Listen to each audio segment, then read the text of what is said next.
Okay, hello everyone. Good morning. Welcome to Bhai Navajbhai Tata English Medium School. So today we are going to start up with a new lesson, that is lesson number 9, The Great Stone Face 1. Okay, so first I want you all to take out your honeydew textbooks and open lesson number 9, that is The Great Stone Face 1. So let's get started with the lesson. Now, as you can see in the picture, the Great Stone Face 1. So while seeing this picture, you can get a concept of the lesson, right? That it might be about a stone or a rock or something like mountain having face. Okay, even I don't know. So we'll go through the lesson and learn together that what will happen in the lesson further on. So before you read the lesson, there is something given on the top. Let's quickly see. Seen from a distance, hilltops and huge rocks seem to assume various shapes. Now, what the writer is saying, when you see from a far distance away, you might notice that some hilltops or huge big rock are like some creature or some faces. They may resemble an animal or a human figure. Now, they can look like an animal and even like a human face. People attribute stories to these shapes. Some stories come true, others don't. Now, sometime what happens, we might come to know about uh, some stories that are related to these shapes or to these stone faces. So sometimes these stories come true, and sometimes even it happened that it doesn't give any meaning or are just a story.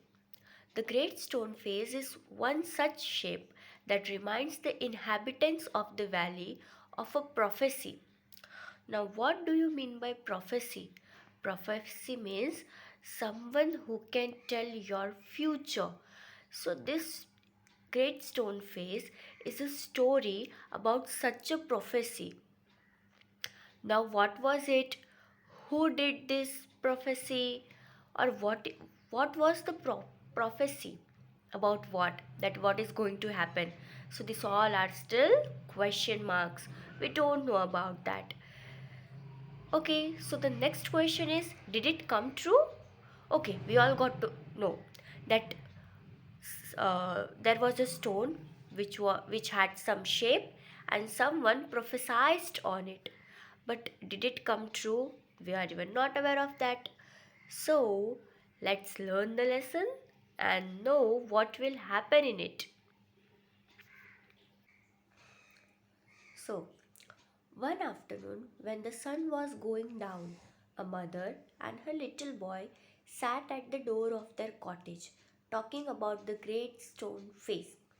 Now, the scene goes something like this, that one afternoon, when the sun was going down, means it was going to be evening time, a mother and her little boy sat at the door of their cottage. Cottage means small house. Now they both sat in front of their house talking about the great stone face. They had only to lift their eyes, and there it was, plain to be seen, though miles away, with the sunshine brightening all its future. Now, what you can see, that as they were sitting in front of their house, they could easily see the stone face, though it was many miles away from their houses. But the sunshine that was falling on the hill or the stone top was brightening all its features, means all the features of the face were clearly seen. And what was the great stone face? Now, the great stone face was a work of nature. Work of nature means it was not made by human beings, but it was given by the nature. Means from long before or ancient time it had the same face, formed on the perpendicular side of a mountain by some immense rocks. Now you can see the meaning of perpendicular, rising very steeply, cliff or rock face. So you can see mountains are of this shape, and on one side of the mountain or cliff or rock, this face was to be seen. Side of a mountain by some immense rock means some huge rocks combined and formed this face, which had been thrown together so that when viewed at a proper distance they resemble the features of a human face. Now the rocks were set up or kept by the nature in some way that when you see it or observe it from a far distance it looks like a human face. If a spectator approached too near, now spectator means the person who's seeing, approached too near, he lost the outline of the enormous face and could see only a heap of gigantic rock piled one upon other. Now, when we see from far distance, we can easily make out a face of human being.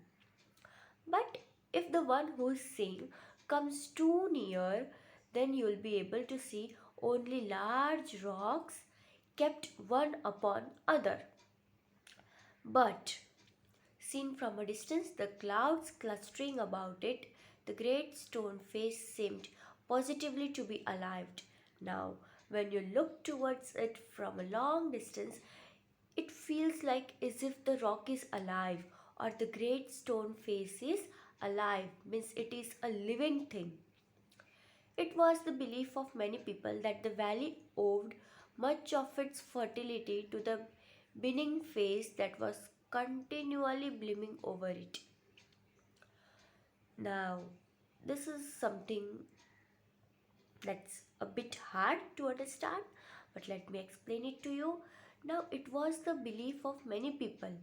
Now, many people living in the valley believed that the valley owed much of its fertility to the beaming face that was continually blooming over it.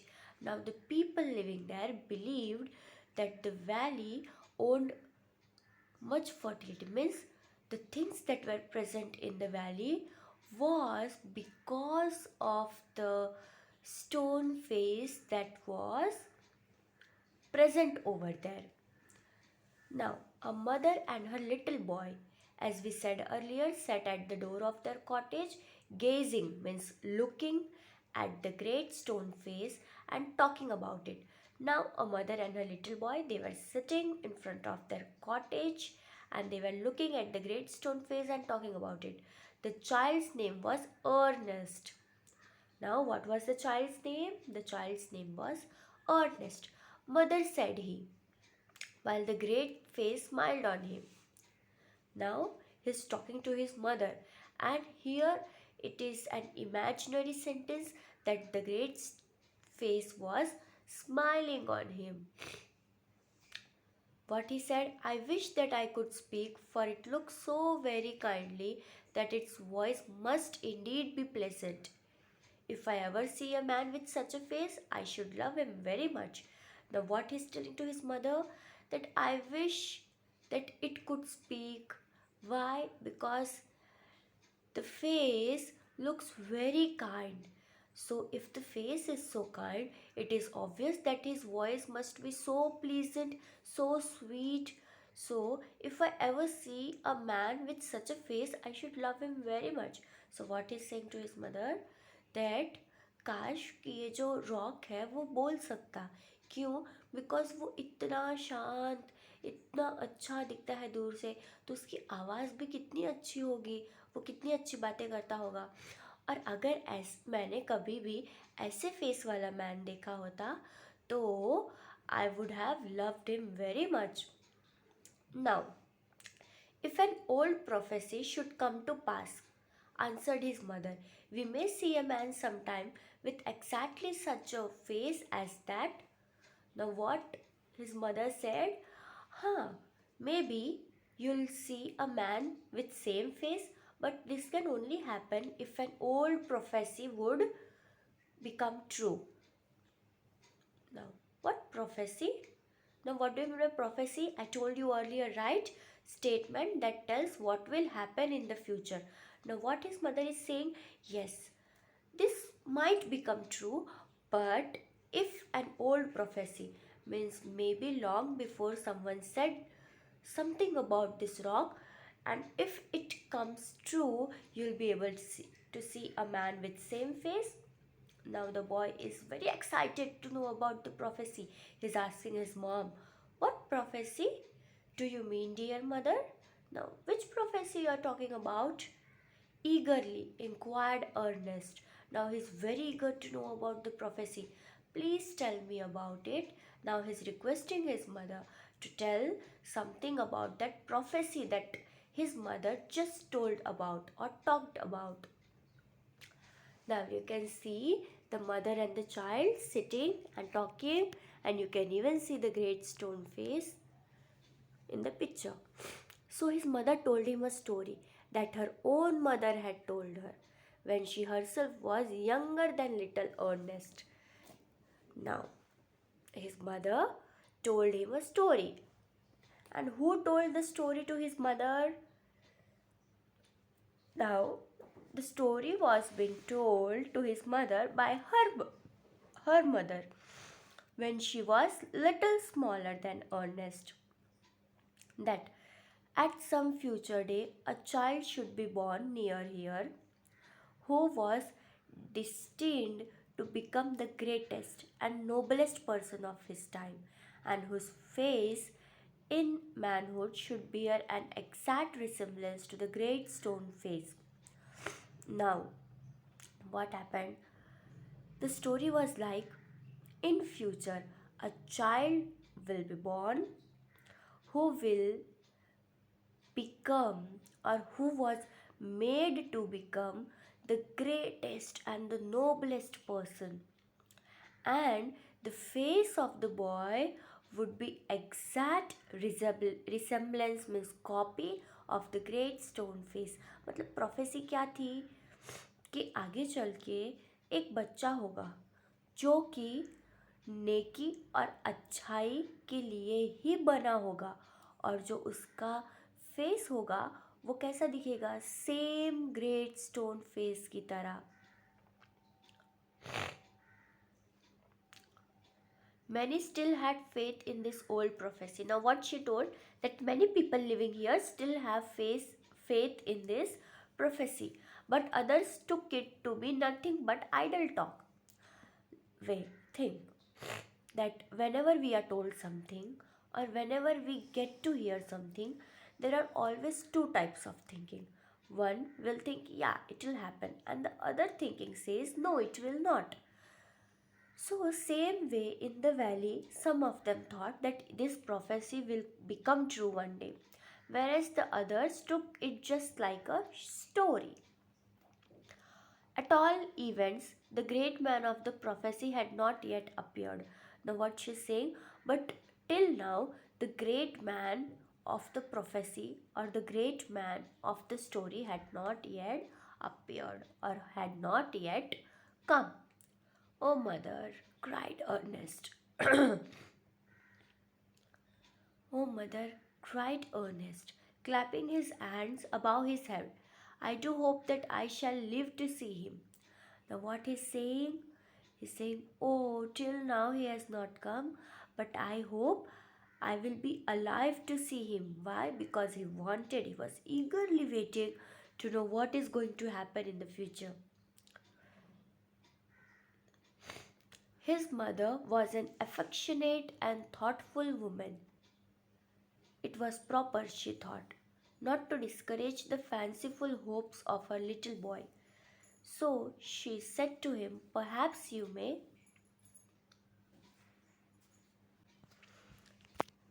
So what happens? His mother was an affectionate and thoughtful woman. Means his mother loved him so much and she also was a thoughtful woman.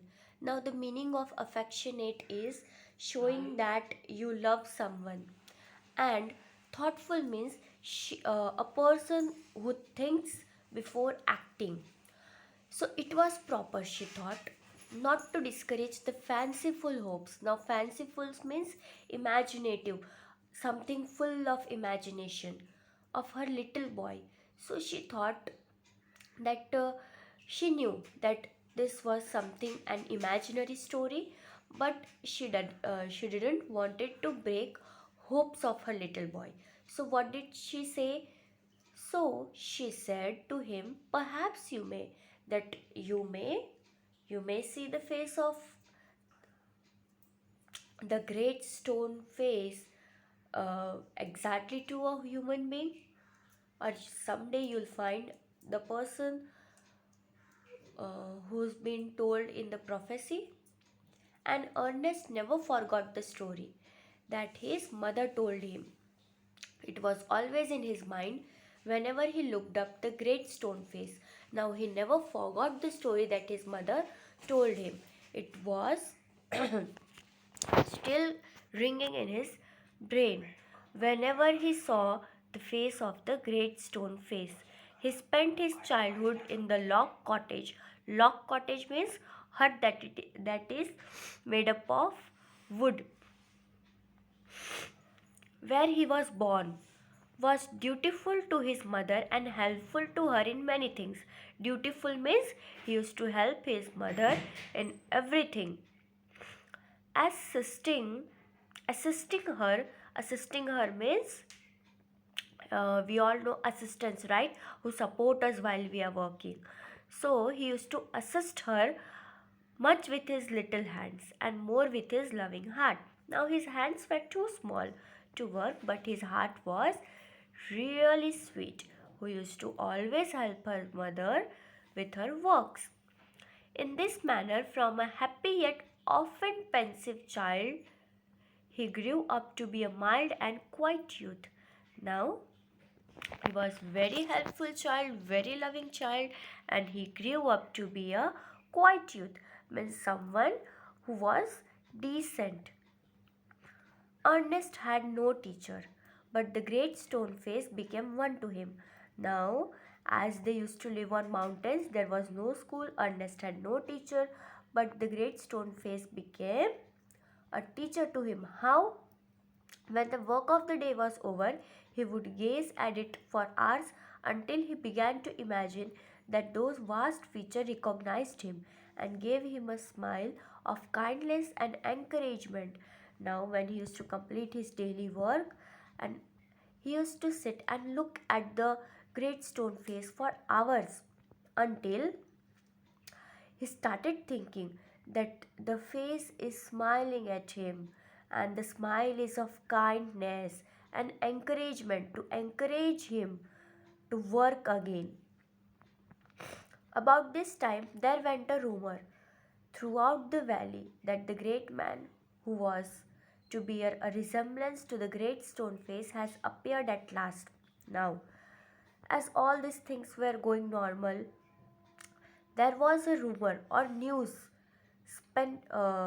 spreading in the valley that the great man who was prophesied in the story was to be seen. It seems that many years before, a young man had left the valley and settled at a distant seaport. Now, what did people say? That a young man once living in the valley left the valley and settled at a distant seaport and started living at a seaport. Gather Gold, which was his name, had set up as a shopkeeper, and being sharp in business matters, had become so very rich that it would have taken him 100 years only to count his wealth. Now, what did the people say? It's too funny. But they said that his name was Gather Gold and he set up a shop. He was a shopkeeper and he was so smart in business that he earned too much of wealth, and it took hundreds of years only to count his wealth. In the time, he thought of his native valley and decided to go back there.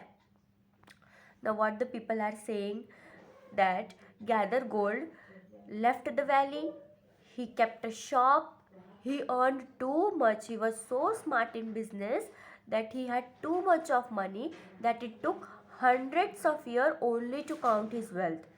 In the time, then again, he thought of his native valley. Valley means the place where he used to live and decided to go back there and end his days where he had been born. Okay, so we are going to stop here and the rest of the story we'll see in our next class. So just go through the story, read it once, and still if you face any problem or doubt, then you can ask me. Okay, everyone? Bye. Take care.